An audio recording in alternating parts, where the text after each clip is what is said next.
Assalamualaikum warahmatullahi wabarakatuh. Hai teman-teman semua. Saya Maulidia Dinda Putri dengan NIM 1802102221. Sebelumnya, saya ucapkan terima kasih kepada Ibu Risma Dewi, Esos MSP, sebagai dosen pengampu mata kuliah Administrasi Pengelolaan Barang dan Jasa, program studi Administrasi Publik. Nah, saya di sini akan membahas mengenai fungsi-fungsi manajemen logistik. Adapun pokok pembahasannya yaitu yang pertama, fungsi penentuan kebutuhan, yang kedua, pengertian penentuan kebutuhan, dan yang ketiga, faktor-faktor yang mempengaruhi penentuan kebutuhan.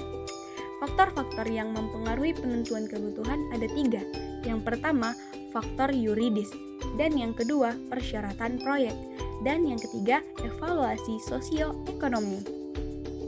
Selanjutnya, saya akan menjelaskan sedikit pengertian penentuan kebutuhan. Penentuan kebutuhan logistik merupakan bagian kegiatan pengadaan logistik yang cukup krusial atau penting dan strategis, karena kegiatan ini sangat menentukan tingkat efektivitas kerja setiap unit kerja yang ada di suatu organisasi.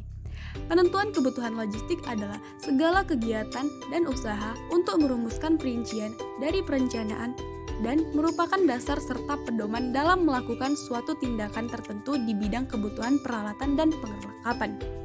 Penentuan kebutuhan merupakan perincian dari fungsi perencanaan, bila mana perlu semua faktor yang mempengaruhi penentuan kebutuhan harus diperhitungkan.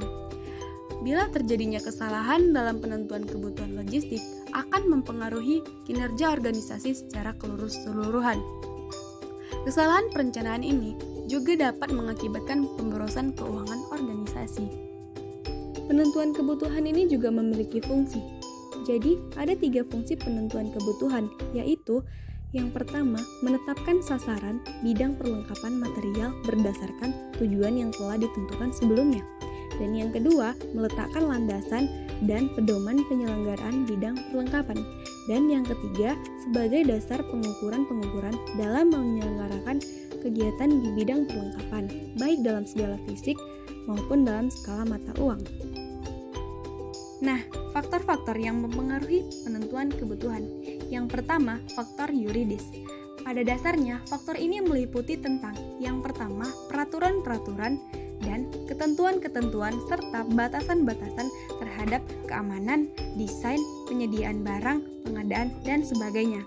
Yang kedua, prosedur dan persyaratan dana-dana yang digunakan. Dan faktor yang kedua adalah persyaratan proyek. Faktor ini mencakup tujuan proyek, objektif proyek dalam waktu tertentu, atau operasional dan administratif, kondisi lokasi atau keadaan medan, tanah, cuaca, geografis dan demografis, serta perhubungan atau transportasi atau kondisi angkutan, perhubungan darat, laut, udara, serta pelabuhan. Dan yang terakhir atau faktor yang ketiga yaitu evaluasi sosial ekonomi. Proses penentuan kebutuhan menurut pemikiran yang luas dan mendalam, terutama dalam hal evaluasi untuk menentukan jenis-jenis teknologi yang akan digunakan dan evaluasi pengaruhnya terhadap kehidupan sosial ekonomi masyarakat. Dengan mempertimbangkan aspek budaya dan faktor-faktor sosioekonomi, diharapkan akan terjadi pemilihan dan penentuan teknologi tepat guna. Artinya, teknologi yang dipakai mampu mengatasi suatu problem tertentu atau beberapa problem yang akan dihadapi. Berikut ini adalah contoh penentuan kebutuhan di daerah tempat tinggal saya sendiri. Pemerintah Kabupaten Labuhan Batu Utara luncurkan aplikasi layanan e-government. Dasar peluncuran aplikasi e-government ini yakni Peraturan Presiden Nomor 95 Tahun 2018 tentang Sistem Pemerintahan Berbasis Elektronik. Tujuannya adalah untuk mewujudkan tata kelola pemerintahan yang efektif dan efisien, serta untuk meningkatkan keterpaduan layanan pemerintahan berbasis elektronik. Aplikasi yang dibutuhkan salah satunya adalah absensi deteksi wajah online. Aplikasi kekinian tersebut sangat tepat digunakan khususnya pada kondisi saat ini, di mana dapat mengurangi kontak dan sesuai dengan prokes dalam upaya pencegahan COVID-19. Baiklah, sekian penjelasan dari saya mengenai fungsi-fungsi manajemen logistik. Lebih dan kurangnya saya mohon maaf. Wassalamualaikum warahmatullahi wabarakatuh.